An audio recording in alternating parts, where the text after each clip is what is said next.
Well, it's deny, deflect, and look the other way for Democrats as new disturbing Graham Platner scandals rock the Maine Senate race just before the primary next Tuesday. Several of Platner's ex-girlfriends stepping forward with scathing allegations in the New York Times alleging volatile behavior, including verbal disparagement, heavy drinking, physical abuse, and that Platner knew the meaning of his Nazi tattoo long before he claimed he did.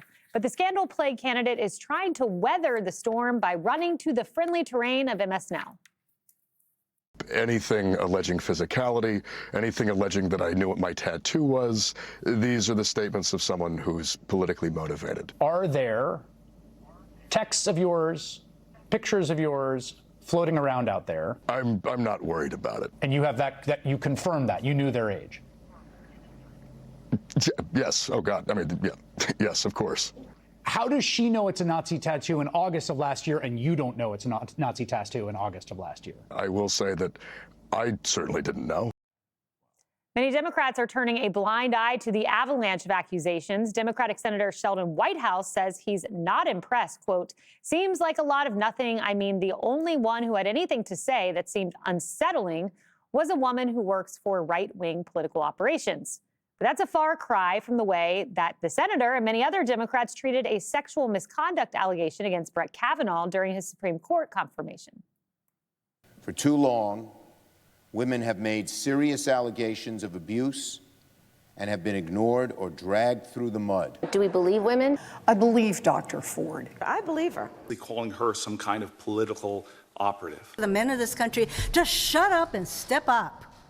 Do the right thing for a change. Have you, I don't know if it's buffed or boofed, how do you pronounce that? That refers to flatulence. We were 16. But bring in all the victims, allow them to be heard.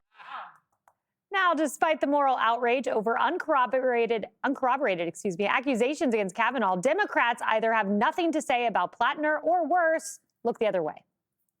What's your response to this New York Times article on Graham Platner? This all kind of just came out. I've been doing legislative business on the floor, so I need to dig into everything further before commenting on it. We got a guy who he could be 100 times more up than he is. He'd never be as up as what we got in Washington now anyway. Jesse, we're about to find out how depraved Democrat elected officials are. The Nazi tattoo was not enough. The kick profile, not enough. Now allegations of pressing a woman's shoulder, leaving marks, and getting physical. I don't really know much about the story. I haven't been following it. Good AOC impression. The story that's emerging is this looks like a catch and kill with the Times and the Nazi. One of the exes said that she was persuaded by these two Times reporters to come forward on the record because there were two other women who claimed they were sexually assaulted by Graham. So she comes forward, provides all this evidence, and then opens up the paper, and it's mostly about her. Meanwhile, these two other women were somehow left out of the story, yet still exist. And then she also said, when the Times is like, well, you know, there's really no corroboration, she's like, no, I gave you corroboration. I gave you this, gave you this. I even told you my friends were willing to talk to the Times to tell you at the time I told you that I was abused. They didn't put that in there. So this guy now is basically a serial liar. He lied about the tattoo. That has been confirmed. The sexting case that broke days ago, on the first day, he said it's not true. And then he goes on MSNBC and says, yeah, it's true. And now he says he never got rough with women. Now, this is a guy who was a raging drunk and a drug addict. I'm sure he's got a great memory there. This is a guy who says he wants to rape a guy, not in a gay way, just to exert power. You know, this is a guy who said he went to serve because he liked killing. This is not a guy that you believe. The Dems are now backing a communist nipple Nazi who's roughed women up and lives off mommy and daddy. He's never had a real job. He lives on disability. This guy said a Purple Heart recipient deserved to die. He said rural Mainers are stupid MR-effers. How low can you go? This is now a race to the bottom. And I don't want to hear anything else from the Democrats. I don't want to hear misogynist, Nazi, toxic masculinity, racist. It's over. You guys are cooked. I have a challenge right now. Name one redeeming quality about Graham Platner. Name one. Does he volunteer to help children? Is he a good son? No. He's a slob. Yeah. Is he a good husband? No. Is he a good businessman? No. Like, has this guy done anything since getting out of the military that says, you know what? He's a good guy to put in the Senate for the people of Maine. So far, I've heard nothing. I have one redeeming quality. He is going to keep Democrats from taking the majority in the Senate. And that is a political fact, Jessica. When you look at the Tony Fabrizio poll that he gave to Politico before this broke, it is now tied. And we know Susan Collins typically outdoes polling by 8 or 9%. And his unfavorables, just to quote it, Graham Platner's image had cratered with his unfavorables nearly doubling before this piece came out. So are you ready to let this guy keep you guys from making any run at the Senate majority? Well, the thing is, it's not up to me and it's not up to anyone sitting at this table. We're sitting here in an air-conditioned studio in New York City, and the people of Maine, who are, by the way, not terminally online, might have a different opinion of it. We'll see what happens in the primary. And then there are still about 3 weeks, 4 weeks when he could be replaced. If Democrats in Maine, let's be clear about that. Sure. So we'll find out if Democrats in Maine like Nazi tattoos. Okay. Jesse says, I haven't heard anything that's redeeming about him. What people have heard that they like is his platform. They've heard him talking about making sure that working class people can have a better quality of life. They've heard him talking about Medicare for all, that we all deserve decent health care. These are things that are resonating across the country in Democratic and in Republican districts. The article was deeply disturbing to me. I think that anyone sitting there and saying, outright, without even hearing from Lindsay Fifield or the other women who she says have corroborating stories. There are multiple of her friends who have posted online. I know about this, right? We were friends with her when she was going out with Graham.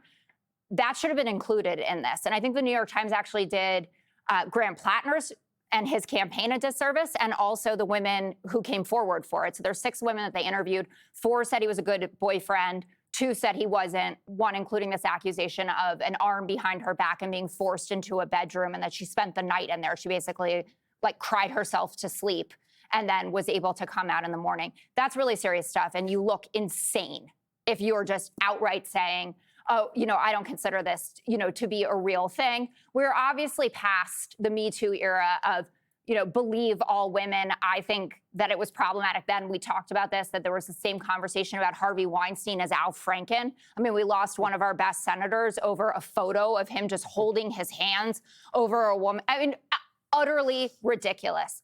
But they also did a disservice putting this woman out there essentially on her own when there is an argument which is being made and taken very seriously by people that this could be politically motivated. This woman does work for Republican organizations, Heritage, Independent Women. She was one of the founders of a group called Ladies for Kavanaugh. That people see that and they think this is the only woman they got to go on the record about this, and they couldn't get corroborating evidence. And the New York Times has doubled down on this, and they're saying, what's going on here? They're also saying, and I agree with this, we may need to police our own party like we did with Eric Swalwell, but we will not be lectured by the party of Donald Trump or Ken Paxton. There's a Republican congressman, that's Max Miller, who's accused of putting boiling water on his wife. Oh, like no potatoes. one talks about it.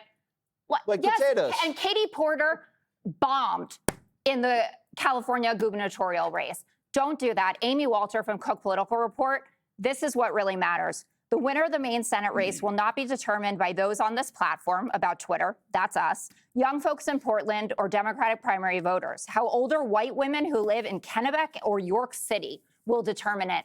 And that's the truth of this. We'll look at what happens Tuesday, and then we'll see what the ensuing few weeks have to say about it. I expect that there will be more, but at this point, it's not up to us.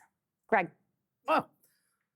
I'm so glad to be in an air-conditioned studio. I didn't know that Well, it obscures my view of a Nazi. That might somehow my opinion means less about a guy with a Nazi tattoo because I'm in an air-conditioned studio. But you don't vote for him, is my point. We don't. We talk about races all over the country, Jessica. Well, by the way, okay.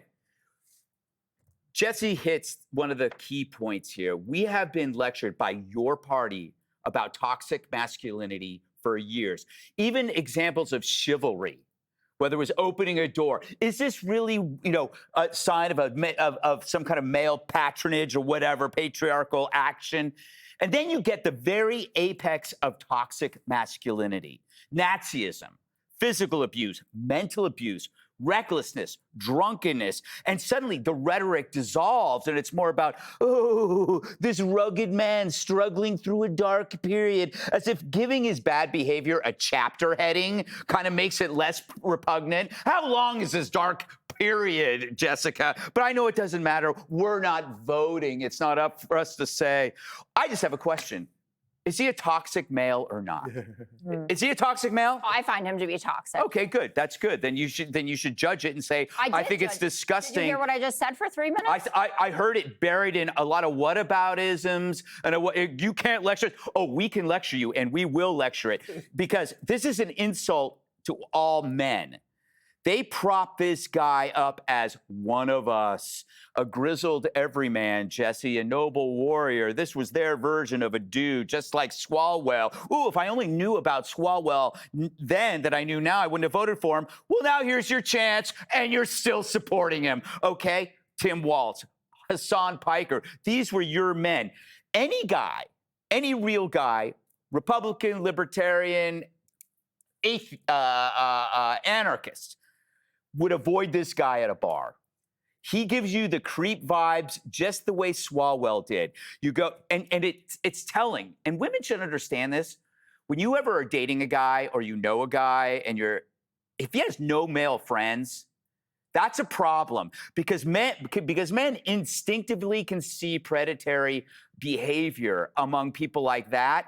He doesn't even have comrades from the military speaking up for him because they know that he has a lot of predations. So this reminds me, the Dems have a blind spot about predatory men. Who were the first people to defend men invading women's spaces? It was liberal women. Think about it. How different is this guy than a dude pretending to be a chick in a dress? He exploits compassion and his own victimhood.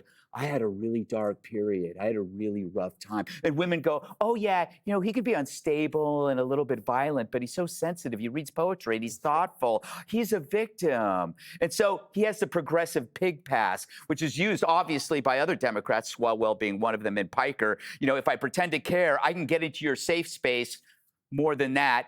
So I think if you have your choice to back up everything you say, and you have said for 10 years, and the language changes, and I say to Platner, see you next Tuesday. Mm-hmm. Yeah, Charlie, Lindsay Fifield put out this statement. Part of it read, where are the stories from the other women? Where are the accusations of sexual assault? Why am I the focus? Those stories are still out there. Yeah. And if this guy's the nominee between now and November, we will hear those stories. Oh, yeah. There's so many more stories yet to come, as there have been stories every time he said there are no more stories. Look, this guy likes to say that, these are youthful indiscretions or, don't judge me based on something I said during a dark period 13 years ago. The dude is 41 years old. He's not a youth. He got married in 2023 and immediately began cheating on his wife. The problem is maybe it's not any of our business about what his relationship with his wife is, but the fact that he is a stone cold liar is a very significant part of all of this. And then you get into the story in the New York Times handling of it all, and they try to sit there and say that, he had these really nasty words to describe women and, he was a toxic man or whatever. No. He roughed up a girl, a woman, his girlfriend, and threw her in a room, locked her in the room, and kept her there overnight. That's not roughing up. That's not being mean. That is assault and battery and kidnapping. And if anybody else had done that and been caught for it, you would go to jail for it. And so the idea that they're going to try to, just one quick last point. I get it. There's polling, and we all know that Susan Collins overperforms, and if things are where they stand now, she might be able to win. But Democrats don't believe that. Democrats believe that he is their best shot at beating her. And the people who are the best at rigging their own primaries to get rid of anybody they want to get rid of, whether it's Eric Swalwell or Bernie Sanders, they could get rid of this guy if they wanted to. They're not getting rid of him because they see him as the avenue to power. Yep. Well, Democrats will likely get their guy Tuesday, and the excuse from Hakeem Jeffries and AOC that they haven't read into the story won't hold for much longer. And Senator Boofing. Be sure to like and subscribe for all the Fox News latest on YouTube, and catch full shows streaming now on Fox One.